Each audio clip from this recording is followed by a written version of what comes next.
Isang araw, isang bituin ang nalaglag sa kalangitan.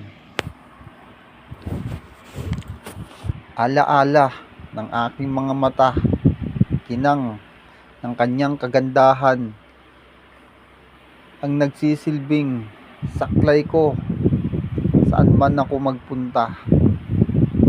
Kaaya-ayang tignan ang kanyang ganda. Isang lugar na hindi mo malilimutan. Isang nature.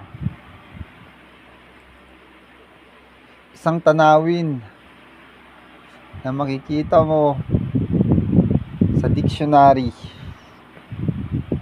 Ang pangalan na nakasaad sa aking nakita, tila ba'y isang bulalakaw ang kanyang liwanag, nagniningning sa lahat ng kristal. Isang tala, bulaklak na pausbong, ganun kaganda ang kanyang hiwaga. Lupit, hagupit ng niyang mga ngiti ang pumapawi sa aking kalungkutan. Alaala ko, bigla akong natulala. Munting anghel na humuhuni sa kabundukan. Sa aking puso ang nagbigay daan upang makalimutan ko ang lahat ng problema. Dasal sa Ama kung paano ko nakamit ang isang bituin na hulog sa kalangitan.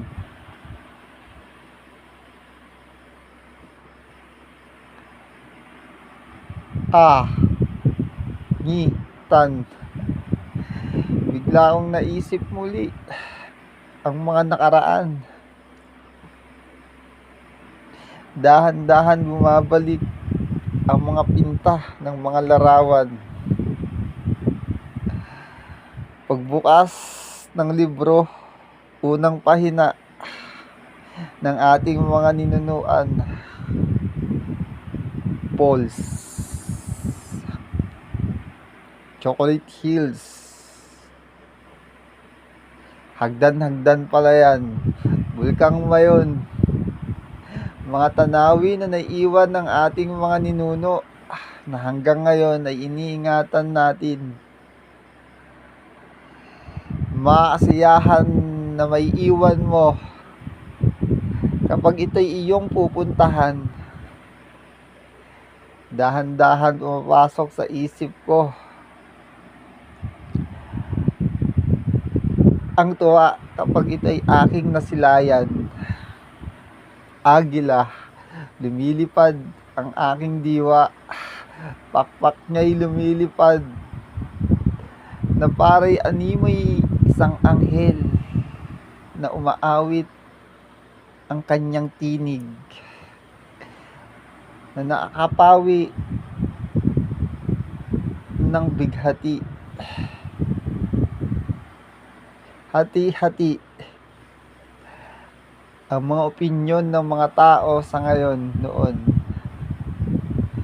Ang layong pagmasdan ang mga karagatan, kung gaano kaganda ang takbo at agos ng buhay ng mga tribong naninirahan sa kabundukan. Kamoteng kahoy, naalala ko pa nung bata pa ako. Ito'y isang aking baon. Habang tinutupad ko ang aking mga pangarap, isip ko ay isang edukasyon sa aking isip na susulat at magtatatak sa lahat ng mga tao. Pangarap ko ay maging isang politician, electrician, at syempre, di ko naman sasabihin at babanggitin sa bingit ng bangin Doon ko nasilayan ang pagpatak at pagbuhos ng ulan, landslide, mga punong sa kagubatan na sinira ng karamihan. Ang siyang nagsisilbing alaala sa mga taong natabunan, ginto, pilak, ang kanilang kinuha sa yaman ng kabundukan.